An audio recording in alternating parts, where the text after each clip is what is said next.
Welcome on T4 theatre. आज T4 थिएटरचा second episode आहे. Wow. आणि त्यासाठी माझ्यासोबत आहे अलख निरंजन, माझा मित्र. निरंजन हा Tata Tata research development design centre Tata research development design सेंटरमध्ये खूप काम शाबास. करतो. 16 तास. त्यानंतर तो काय करतो याबद्दल आपण इथे बोलणार आहोत. So let's not waste time and let's welcome my friend Niranjan Pednekar on T4 theatre. हा छोटासा सेट. सुंदर सेट. थँक्यू. हे काही चेहरे आणि या चेहऱ्यांच्या मागचे हे सगळे समोरचे चेहरे. हे दोन कुल्हड. यात चहा ठेवला आहे. हो. Welcome on T4 theatres. Cheers. आणि तुला काही T4 थिएटरबद्दल बोलायचं असेल तर तू बोलू शकतो, स्तुती करू शकतो. I am with you. हे ना माझ्या मित्रांचाच सगळं हा मित्रांचा कारभार आहे, त्यामुळे मला हा खूप जवळचा वाटतो. नैसर्गिकरित्याच मला हा खूप जवळचा वाटतो कारभार. एक तर थिएटरनी भारलेले लोक हे यांच्यासारखे खूप कमी मिळतात. जो माणूस हिंजवडीमध्ये काम करतो, हिंजवडीमध्ये म्हणजे दुसऱ्या शहरामध्ये माझ्याकरता, तोच माणूस तिथे सुदर्शन रंगमंच किंवा ज्योत्स्ना भोळे सभागृह अशा ठिकाणी गाडीवरनं येतो किंवा गाडीतून येतो, आपलं पुण्याचं ट्रॅफिक त्याच्यामधनं जाऊन. हो ना. म्हणजे आणि त्यानंतर ते 2 तास 3 तास जे काही वेळ असेल तो पूर्णपणे त्याला देऊन तोच माणूस तसंच परत जातो. असे करणारे तुम्ही सगळे आहात हे मला माहिती आहे खूप. त्यामुळे मला हे खूपच जवळचं वाटतं की तुम्ही थिएटरला पूर्ण वाहून घेतलं आहे. म्हणूनच असा सुंदर सेटअप तयार होऊ शकतो. आय एम शुअर की तुझ्याकडे टीम जी आहे ती अतिशय केपेबल टीम आहे की ज्याच्यामुळे असा चांगला सेटअप, असा चांगला उपक्रम तयार होऊ शकतो. Yes. So all the very best to you. Thank you very too much. All the team as well. नाही, ही कमाल टीम आहे ही. म्हणजे सो असा हा छोटासा सेटअप. हे सगळे चेहरे, यातला कोणता चेहरा तुला विअर करायला आवडेल? खरं सांगू का? प्रत्येक. हो. Oh my God. एका नाटकात नसलं तरी वेगवेगळ्या नाटकात. पण हा माझ्यासारखाच दिसतो त्यामुळे हा नको. नाही, ॲक्च्युली मला काहीच specific, I have no specific choice. मला यातल्या सगळ्याच गोष्टी तेवढ्याच, जशी सगळीच कॅरेक्टर्स तेवढीच आपल्या जवळची वाटायला लागतात हळू. तू कुठलं कॅरेक्टर प्ले केलं होतंस नंतर आपण त्याच्याबद्दल बोलू. उदय हुसेन नावाचं, तेही आपल्याला जवळचं वाटायला लागतं. अगदीच. आणि इतकं आपल्यापेक्षा वेगळं कॅरेक्टर, त्यामुळे ह्यातला कुठलाही चेहरा हा आपलाच आहे. मला एक सांग, चहा आणि थिएटर याच्याबद्दल तुझ्या काही मेमरीज आहेत का? तुला काय वाटतं, हाऊ इट रिलेट्स? माझ्या बहुतेक मेमरीज ज्या थिएटरच्या आहेत ते चहाच्याच आहेत असं मला वाटतं बरेचदा. हाऊ कम? की असं होतं की लोक येतात आणि उशिरा येतात थोडेसे, आणि प्रॅक्टिस जर असेल, रिहर्सल असेल, उशिरा येतात आणि म्हणतात मी जरा चहाला जाऊन येतो. खूप उशिरा आला, खूप लांबून आलोय, मी जरा चहाला जाऊन येतो. हळूहळू करत सगळेजण चहाच्या टपरीवर जातात, चहा पितात, परत येतात. पाऊण तासांनी चुळबुळ परत चालू होते आणि 1 तासांनी टी ब्रेक परत एक द्यायला लागतो. करेक्ट. गेल्यानंतर, झाल्यानंतर, सगळी रिहर्सल जेव्हा होते तेव्हा रिहर्सलमधनं बाहेर पडल्यानंतर श्रमपरिहार म्हणून परत चहा पितात लोक. तर असं करत करत आम्ही कितीतरी चहावाल्यांचे धंदे मोठे केलेले आहेत. हे माहिती आहे आपल्याला, माहिती आहे आपल्या समोर मोठे झालेले चहावाले आम्ही बघितलेत. मोदींचा त्यात समावेश होत नाही, पण नाही झालं, पण तरी आपण बघितलंय. तर चहा आणि थिएटर ह्याचा माझ्या मते आपल्या इथे तरी जवळचा संबंध आहे. आणि त्यामुळे हे तुम्ही जे काय कनेक्शन केलं ना T4 थिएटर, ते असताना कोणी जर असं म्हणाल की अरे आम्ही चहा पित नाही, तर ते अभागी लोक असं मला वाटतं. आणि हे कनेक्शन खूप सुंदर केलंय. कोणाला सुचलं? तुला नाही ना सुचलं? नाही, आमचं सगळ्यांना सुचलंय एकत्र सुचलं ॲक्च्युली. मी ते सांगितलं होतं तुला VTVवर. तू पाहिला नाही माझा कॉन्सेप्ट व्हिडिओ बघा. T4 थिएटर कसं सुचलं तुम्हाला कळेल. लगेच मार्केटिंग करून टाकतो. तर बरेचसे क्वेश्चन्स आहेत लोकांना तुझ्याबद्दल बरंच जाणून घ्यायचं. तू स्केचिंग करतो, तू तुझा ऑइल पेंटिंगचा आम्ही 2012-2013 जेव्हा फेसबुक पोस्ट स्टडी केला तेव्हा त्याच्यात पु ल देशपांडेचं वगैरे स्केच आहे, and it was very nice. तू गझल ट्रान्सलेट करतो. मी तुझ्याकडनं गझल शिकतोय अजूनही. आय डोंट नो कधी जमेल. ते तर नेहमीच आहे. फुटबॉल तुझा आवडता खेळ आहे. आता हे सगळं करत असताना मला असं वाटतं जितक्या वेळ मी तुझ्यासोबत आहे, आय थिंक 2009 पासून आपण बऱ्यापैकी सोबत काम करतोय. Of the stage, on the stage, in the discussion, हो. या सगळ्या गोष्टींमधनं, या सगळ्या कलेंमधनं जास्तीत जास्त वेळ मला असं वाटलं की तू थिएटरला दिलास मागच्या 10 वर्षात, असं मला वाटतं. I don't know really. हो हो ओके, सो असं जर तू केलं असेल तर तुला असं का वाटलं की थिएटरला जास्त वेळ द्यावा दॅन दिस? कारण की यू ट्राईड एव्हरीथिंग ऑलमोस्ट. जे जे तुला जवळ वाटलं, नॉट एव्हरीथिंग, पण जे जे तुला जवळ वाटलं, जे तुला करा वाटलं, स्पेसिफिकली जे एक्सप्रेसिव्ह आहे, हो. ज्यातून काहीतरी पोहोचतं बाहेर, ते तुला करावंच वाटलं असं का? वाय? चांगला प्रश्न. थँक्यू. खूप ब्रेनस्टॉर्म केला अरे मी. मला काय वाटतं ना, थिएटरला जास्त वेळ दिला ह्यापेक्षा थिएटरला जास्त वेळ दिला हे ऑब्झर्वेशन नंतर झालेलं आहे. म्हणजे मला झाल्यानंतर असं लक्षात येतं की अरे आपण थिएटरला खूप वेळ देतोय आणि वेळ देऊन बसलोय, हे लक्षात येतं. का माहिती आहे का? कारण आय थिंक थिएटरला वेळच लागतो. मी लेखन जेव्हा करतो किंवा गझल लिहितो तेव्हा मला काही वेळ नाही लागत. मी बसतो, मी माझ्या मर्जीचा मालिक असतो, असं होतं. मी बसतो लिहायला, जेव्हा इन्स्पिरेशन येईल तेव्हा काहीतरी, इन्स्पिरेशन कधी येऊ शकते आणि तसं म्हटलं तर तेव्हा काहीतरी खरडायचं, हे एकदम नैसर्गिक आहे, त्याला कोणी लागत नाही. नंतर ते तयार झाल्यानंतर कोणीतरी 2 माणसं लागतात. मग हळूहळू तो वेळ वाढत जातो त्याच्यामध्ये. की उदाहरणार्थ, अरे मी आत्ता एक नवीन लिहिली आहे, आउटलाईन आहे ही, तुला आउटलाईन ऐकवू का? ह्याला ऐकवली, तुला ऐकवली, इंद्रजितला ऐकवली, नंतर मग बाकी शुभंकरला ऐकवली, असे सगळं करत करत एकामेकांना आपलं ऐकवलं जातं. आणि त्यानंतर मग असं वाटतं की ह्याचं अजून काहीतरी करायला पाहिजे. मग काय करावं? वाचन करावं का? मग सगळ्यांना बोलवून वाचन होतं.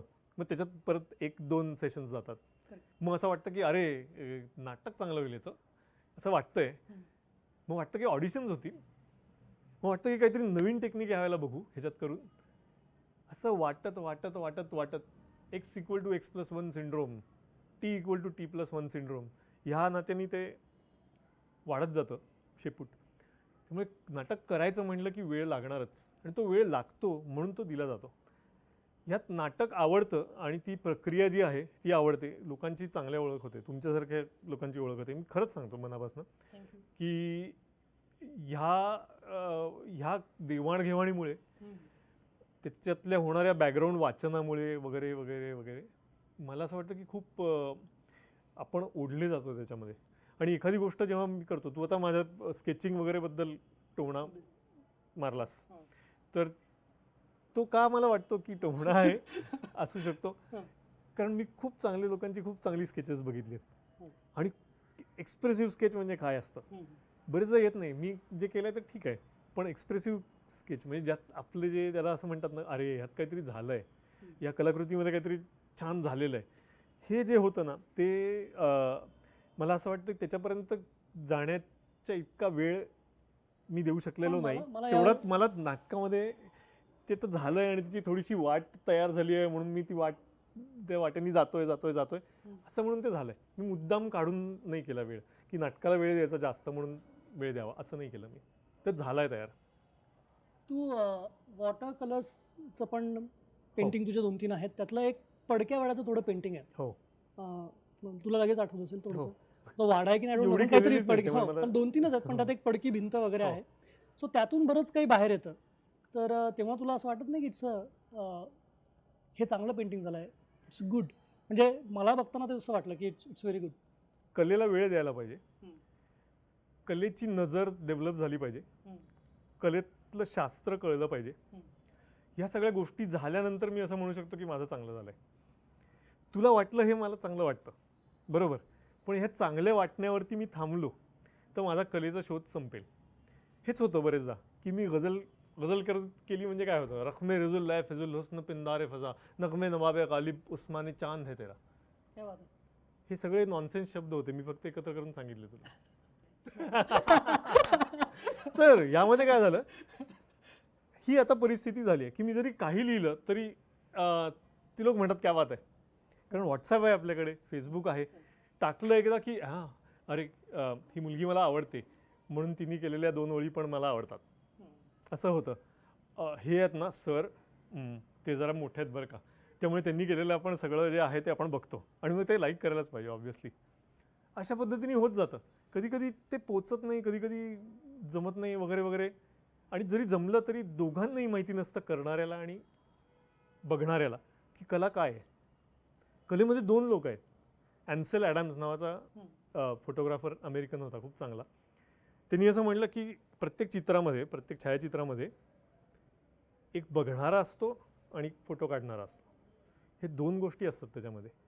तो बघणारा असल्याशिवाय होत नाही. हे बघणारा हा पण शिकण्याची गरज आहे आणि काढणारा, जी कला तयार करणारा, ह्याला पण शिकण्याची गरज आहे, असं माझं मत आहे. त्यामुळे मला ती कला नुसती अटेम्प्ट करून ती सोडावी असं वाटत नाही. त्याच्यामध्ये कुठेतरी पाळंमुळं थोडीशी तरी बघावीत, कुठे काय आहे ते, म्हणजे आपल्याला त्या कलेचं थोडंसं मर्म जाणून घेण्यापर्यंत आपण जातो. असा माझा अप्रोच झाल्यामुळे, कामामुळे पण असेल, माझ्या रिसर्चच्या कामामुळे पण असेल, I can't help but do that. त्यामुळे मला ते वरवरचं करता येत नाही आहे, असं झालं आहे. आणि ह्या पण गोष्टी मला आता जास्त जसं आज जाताना तुम्ही असं वाटतं की हे पण वरवरच करतो की काय आपण. तू आता याचं म्हणालास ऑफिस वर्क वगैरे, हो. तर मला असं वाटतं तू आर्टिफिशियल इंटेलिजन्सवर काम करतो. हो. AI वर. हो. बरोबर. सो त्याचा आणि आपल्या नाटकाचा तुला हो. वाटतो बराच संबंध?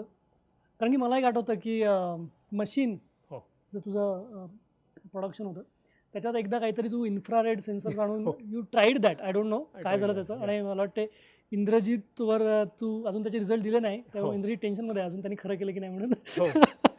सो तू हिट पॅटर्न्स वगैरे असं बघून काहीतरी प्रयत्न केला होता की whether that actor is acting truthfully or not. आधी थिएटरच्या संबंधाबद्दल सांगतो की कुठलीही कला आणि आर्टिफिशियल इंटेलिजन्स ह्या गोष्टींचा वाकडा आहे असं आपण धरून चालतो. कारण माणूस हा क्रिएटिव्ह आहे. मशीन कसं काय क्रिएटिव्ह होऊ शकेल? मशीनला क्रिएटिव्ह होण्याची केपेबिलिटी खूप कमी आहे, असं जनरली विधानं आहेत अशा आपल्या आसपास.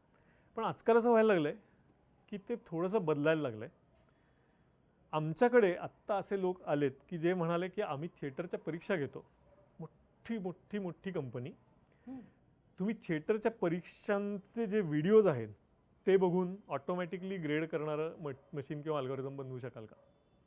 मी काहीतरी करून दाखवलं आणि मला ह्या माणसाला काहीतरी ग्रेड देता येते, मला ह्या माणसाचा परफॉर्मन्स हा रेट करता येतो. अशा पद्धतीने पण आता लोक बघायला लागलेत त्याच्याकडे.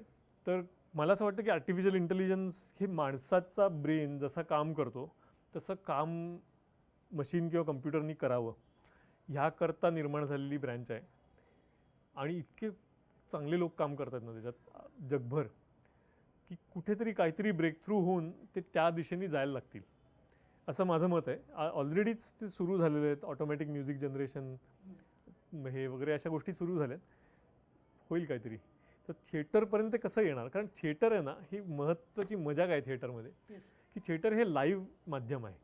आपण थिएटरला का जातो? कारण आपल्याला कोणीतरी समोर आपल्या दिसतो, की जो माणूस, जी व्यक्ती ही आपल्यासमोर काहीतरी करून दाखवते, कुठल्या तरी इमोशनल अनुभवातनं जाते, कुठला तरी इमोशनल अनुभव आपल्याला देते, लाईव्ह देते, जे सिनेमामध्ये होत नाही. हे लाईव्ह जे असणं आहे ते कोण देईल आपल्याला पुढे? आर्टिफिशियल इंटेलिजन्स, रोबोट्स देतील. मला असं वाटतं आपण 2009 कणक्या, तुझं पहिलं नाटक होतं बरोबर? हो. कणक्या, मग पैजमध्ये मी आणि इंद्रजित करायचो, मजा यायची. शेक्सपियर एक्सपेरिमेंट, त्यानंतर आता उपाशा, मशीन, एक्साईल. हो. आता आपण BTBZवर आलो आहे राईट नाव. त्यानंतर लाईव्ह थिएटर केलं आपण, नेकेड रूम, त्याच्यानंतर QFE, सोलो आहे रूम नंबर 507, करेक्ट ना? हो. त्याच्यानंतर द लाईट कॅचर हा सोलो होता तुझा, मला वाटतं लक्ष्मीने केला होता. नाही, केला नाही तो राहायला काही कारणाने, पण कधीतरी कोणीतरी करेल तो, असं वाटतं. सो ही कणक्यापासूनची आत्तापर्यंतची जर्नी काय तुला कसं वाटतं? काय चेंजेस तुला वाटतात तुझ्यात? जॉन लेनन असं म्हणाला होता, life is what happens when you are busy making other plans. क्या बात. कोणी असं आहे का इथे की ज्यांना हे पटत नाही? मला असं वाटतं की हे तसंच आहे की ते करायला घेतलं, झालं, आवडत राहिलं, करत गेलो, अजून आत घुसत गेलो, अजून थोडा आत रुतत गेलो, ह्या पद्धतीने झालेला प्रवास आहे. सो मला जर्नी वगैरे म्हणायची झाली तर इट इज एक्झिलरेटिंग, म्हणजे मला मजा येते त्याच्यामध्ये. तर अजून एक गोष्ट, तू आता जर्नी वगैरे असं म्हणालास म्हणून की याचा प्रवास कसा झाला, तर अजून एक गोष्ट म्हणजे मला मागच्या वर्षी, याच वर्षी 2018 तेंडुलकर दुबे नावाची एक शिष्यवृत्ती डिक्लेअर झाली की जी absolutely out of the blue होती. मी त्याला अप्लाय केलं नव्हतं, काही नाही. मी कॉम्पिटिशन्स कधी केल्या नाहीत फारशा, कुठल्याही मानांकरता किंवा असं काही केलं नाही. आणि असं असताना कोणीतरी तिथे बसलेत कोणीतरी लोक आहेत की जे दखल घेत आहेत, जे काय झालं त्याची दखल घेत आहेत. हे जेव्हा मला जाणवलं तेव्हा मला खरंच बरं वाटलं आणि एका अर्थी मजेशीर पण वाटलं की अरे आपण आपलं काम करत राहणं एवढंच चांगलं आहे. कोणीतरी कधीतरी दखल घेईल कुठल्या तरी प्रकारे, घेतली तर छानच आहे, नाही तर मग आपल्याला तरी काहीतरी त्यातनं मिळतं आहे. तर प्रवास जो म्हणतोस तोच आहे माझा, की इट इज फॉर मायसेल्फ. कसं म्हटलं तर की मला एक्सप्लोअर करायचं आहे, ही कला एक्सप्लोअर करायची ह्याकरता आणि थोड्याशा पद्धतीने शिकत सगळ्यांबरोबर. आणि मला काहीतरी यामध्ये ओरिजिनल निर्माण करता येत आहे का, शोध या पद्धतीने. स्टॅनिस्लॉव्स्कीनी केला तो शोध होता, त्याच्यानंतर मायकेल चेकॉनी केलं पुढे तो शोध होता. अशा पद्धतीचा शोध मला कधी गवसेल का, ही 10,000तला एक अशी किंवा ह्यापेक्षाही कमी जी संभावना आहे तिकडे मी कधी जाऊ शकेन का, हा विचार माझ्या मनाला चालू ठेवतो. मला माहिती की नाही जाऊ शकणार, कारण त्याला खूप कन्सिस्टंटली खूप गोष्टी करायला लागतात. पण प्रवास म्हणाला असता तो असा आहे की तो it's a merry thing, it is just going on because it's just sucking me in, आणि म्हणून मी करत राहतोय, काही शिकत राहतोय आणि दॅट्स इट. तू आत्ता स्टॅनिस्लॉव्स्की, चेकॉव यांच्याबद्दल बोलला, बरोबर.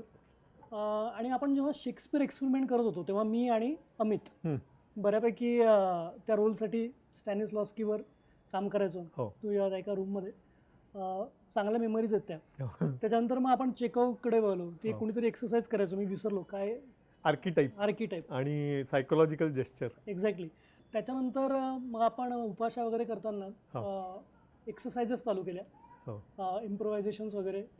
तो एक खूप छान सेशन झाला, श्रीकांत दादा वगैरे होता तेव्हा. आणि नंतर मग फायनल जेव्हा आपण NSD ला उपाशाला गेलो तेव्हा त्याच्या प्रोसेसमध्ये बऱ्यापैकी मेझनरचा आपण खूप यूज केला. तर स्टॅनिस्लॉव्स्की, देन चेकॉव, नाव मेझनर.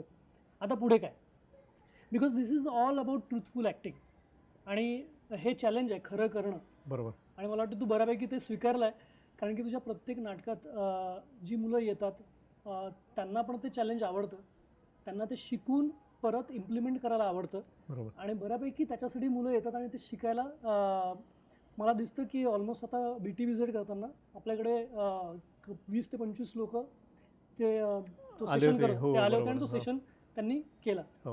ट्रुथफुल ॲक्टिंग हा खूप मोठा विषय आहे, तो मला कळतोय का नाही हेही मला माहिती नाही, पण मी माझी स्वतःची उत्तरं काढण्याचा विचार त्याच्यातला प्रयत्न करतोय. ट्रुथफुल ॲक्टिंग म्हणजे काय, ह्याचा गाभा आय थिंक ॲक्टिंग आपण का करतो, नाटक का करतो, ह्या प्रश्नाशी निगडीत आहे. तर एक उत्तर ह्याचं की कोणीतरी माणूस किंवा कोणीतरी कॅरेक्टर, कोणीतरी व्यक्ती हे जे जीवन जगायला निघालेले आहेत ते जीवन आपल्याला जगायचं नाही आहे, कारण ते खूप अवघड असू शकतं, खूप चांगलं असू शकतं, काही असू शकतं, आणि कोणीतरी आपल्याकरता जगायला काढलेलं आहे रंगमंचावरती, कोणीतरी जगायला बसलं आहे तिथे आपल्याकरता. ही डेफिनेशन मला खूप चांगली वाटते ह्याच्यामध्ये. आणि ह्यात काय असं पण होऊ शकतं की ट्रुथफुल ॲक्टिंग म्हटल्यानंतर तुम्ही पूर्णपणे वाहून घेतलं आणि त्या कॅरेक्टर झालात तुम्ही वगैरे, असं जे काही म्हणलं जातं. मला असं वाटत नाही. मला असं वाटतं की तिथे तो माणूस म्हणजे तो जो ॲक्टर आहे तो रंगमंचावरती त्या कॅरेक्टरच्या सर्कमस्टन्सेसना, त्या कॅरेक्टरच्या परिस्थितीला ते कॅरेक्टर जसं रिॲक्ट करू शकेल तशा पद्धतीने जेवढं जमेल तेवढं खरं रिॲक्ट करतो.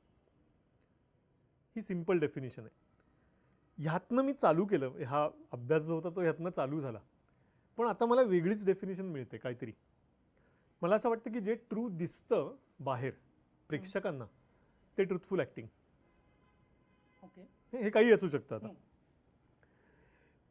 हे करण्याकरता एक मार्ग जो आहे तो मला असा वाटतो की जेव्हा ॲक्टर हा ॲक्टरचं जग सोडून बाकी कॅरेक्टरच्या जगाबद्दलच विचार करत असेल जितका जास्त वेळ, तितकं ॲक्टिंग ट्रुथफुल होण्याची पॉसिबिलिटी जास्त.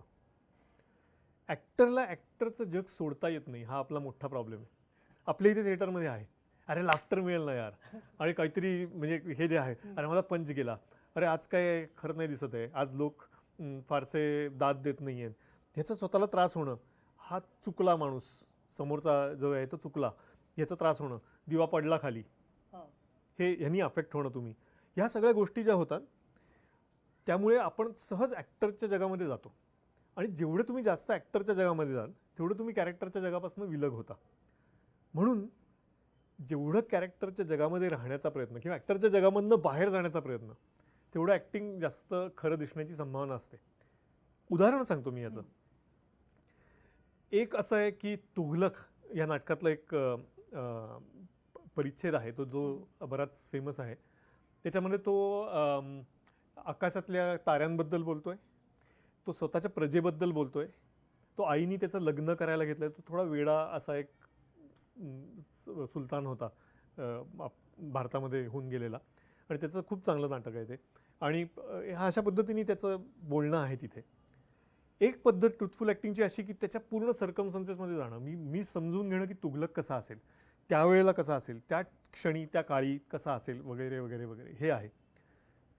पण दुसरा एक पॉसिबिलिटी अशी की मला जे दिसतंय, मी जे करतोय तेव्हा मला जे दिसतंय ते सगळं मला प्रत्यक्ष दिसतंय. माझा एक चांगला ॲक्टर आहे, त्याला बक्षिसं वगैरे पण मिळतात, म्हणजे चांगल्या कॉलेजमध्ये त्यांनी चांगलं काय म्हणतात पुरुषोत्तम वगैरे सगळं करून बक्षिसं मिळालेली आहेत. आवाज चांगला आहे, पर्सनॅलिटी वगैरे छान. त्यांनी हा तुघलकचा केला. आमचा एक वर्कशॉप झाल्यानंतर त्यांनी हा मोनोलॉग केला, आणि तो केल्यानंतर असं वाटलं की हे जे करतोय ना, तो प्रयत्न करतोय खरं खरं काहीतरी करण्याचा, पण त्याचे जे हावभाव आहेत ते आपण कुठेतरी पाहिलेलेच वाटतात कुठेतरी. तर म्हणून मी त्याला असं, मला सुचलं की मी त्याला असं दिलं, तुझ्यासमोर एक लाईट आहे, दिवा आहे तुझ्यासमोर, अशी छोटी रूम आहे जी स्टोअर रूम सारखी आहे, समोर एक दिवा आहे, तो दिवा चालू आहे, त्या दिव्याच्या आसपास पतंग पतंग पतंग पतंग आहेत, पतंग इकडे तिकडे जात आहेत, तू पतंगांकडे बघून त्यांची फक्त मुवमेंट फॉलो करतोयस, खरी करतोयस. तुला जो पतंग दिसला त्याच्या मागे तू जातोयस आणि ते बघत बघत येतोयस, हे करताना तू बोलतोयस. त्यात असं झालं, एक पतंग खाली पडला, एक पतंग खाली पडल्यानंतर त्याला मुंग्या लागल्या, त्याच्या इथनं तयार होणारी मुंग्यांची रांग आहे ती मी फक्त फॉलो करतोय. मुंग्यांची रांग कुठपर्यंत मला घेऊन जाईल, त्या क्षणी जिथे घेऊन जाईल तिथे घेऊन जाईल, ती मी बघतोय. ती बघितल्यानंतर त्यातली एक मुंगी आहे ती उडायला लागली आणि ती पतंगांच्या इथे गेली, ती एका पतंगाला वरती जाऊन लागली. त्यातनं त्याचा काजवा झाला, ह्याचा काजवा झाला, ह्याचा काजवा झाला, ह्याचा काजवा झाला, अनेक काजवे मला दिसायला लागले. हे मला बरं वाटायला लागलं. ह्यानंतर एक वावटळ आल्यासारखं झालं, खूप जोरात वारा, आणि हे सगळं सैरभैर झालं. सैरभैर झालं ह्याचं ॲक्टिंग आपण कसं करतो, हे असं करतो. असं न करता ॲक्च्युली आपण असं धर की प्रत्यक्ष वावटळ आली तर तुम्ही काय कराल, मे बी तुम्ही स्वतःला झाकून घ्याल किंवा असं काहीतरी कराल. सैरभैर हे जे होणं आहे, खरं काय कराल तुम्हाला असं वाटतं. हे सगळं त्यांनी केलं, हे सगळं तो खरं करत होता. त्याच्या डोळ्यासमोर खरे काजवे दिसत होते, खरे पतंग दिसत होते, खऱ्या मुंग्या होत्या, ती खरी रूम होती त्याच्या डोळ्यासमोर. तुघलकच्या डोक्यात हे काही नव्हतं. ह्या वेळात काय केले गौरवनी, की तो ह्या सगळ्याबद्दल विसरला की माझे शब्द काय आहेत, मला काय घ्यायचं आहे, मला इथे काय झालं आहे. ह्याचं डिझाईन असं होतं की त्या डिझाईन बरोबर ताऱ्यांबद्दल बोलत होतं. की जेव्हा मुंगी पडला खाली आणि मुंग्या दिसायला लागल्या तेव्हा तो प्रजेबद्दल बोलायला लागला. प्रजेबद्दल बोलण्यानंतर त्याला जे चांगली स्वप्न दिसली ती दिसल्यानंतर वावटळ आली तेव्हा त्याचा आईचा विचार त्याच्या मनात आला की त्याचं आता लग्न करून दिलं आणि त्यामुळे ह्याच्यातनं त्याचं लक्ष जाईल. All this happen. बट हे खरं आहे का नाही. माझ्या मते ॲक्टरच्या जगातला जो पार्ट, म्हणजे ॲक्टरच्या मनातला जो पार्ट आहे तो काहीतरी खरं करतोय, कुठली तरी ॲक्शन. यामुळे तो ॲक्टरच्या जगातनं लांब जातोय. कॅरेक्टरच्या जगात जाईल असं नाही, पण कुठल्या तरी अशा जगात जातोय की जे ॲक्टरच्या जगाच्या पेक्षा लांब आहे. हे जे दिसतं आपल्याला आता समोर, हे जे मला त्याचं रूप तिथे दिसलं, ते कुठल्याही प्रकारचे पॅटर्न्स नव्हते त्याच्यामध्ये. पॅटर्न्स म्हणजे काय की आता सिरियल बघितली आपण की त्यात कसं असतं की कोणीतरी म्हणतं काय हो कुठे गेलात, आणि मी नाही असं म्हणतं की हो मी बावचळलोय, मी बावचळतोय तेव्हा मी मनात विचार करतो, मी बावचळतोय म्हणजे मला काय विचार आहे तो माझ्या मनात चालू असतो. हे नाही मी करत. आपण कोणीच असं कधी करत नाही.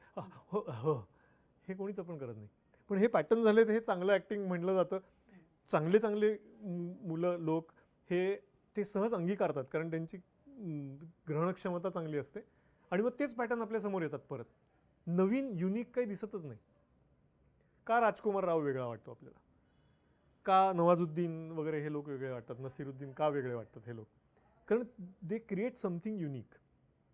What is unique about them is their own personality also आणि त्यांनी केलेलं कॅरेक्टरवरचं काम.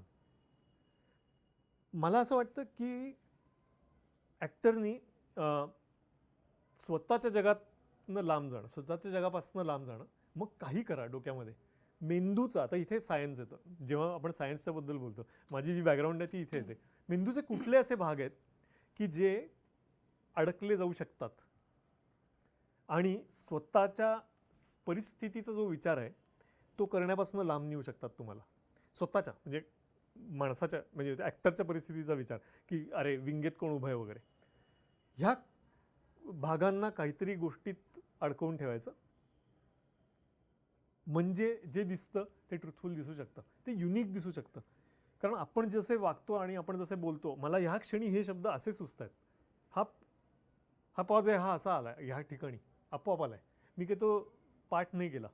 मग ती इंटरनल प्रोसेस आहे असं तुला म्हणायचं आहे का? मला असं वाटतं ती इंटरनल प्रोसेस आहे आणि कॅरेक्टरच्या पण म्हणजे ते कॅरेक्टर सिम्युलेशन असं ज्याला म्हटलं जातं की कॅरेक्टर जे आहे, मी कॅरेक्टरसारखा जर बसलो असेल तर मला साध्या साध्या गोष्टीत म्हणजे मी आता तुघलक होऊन जर समजा डॉक्टरच्या वेटिंग रूममध्ये बसलो आहे तर मला काय वाटू शकेल ह्याचा विचार करत राहणं.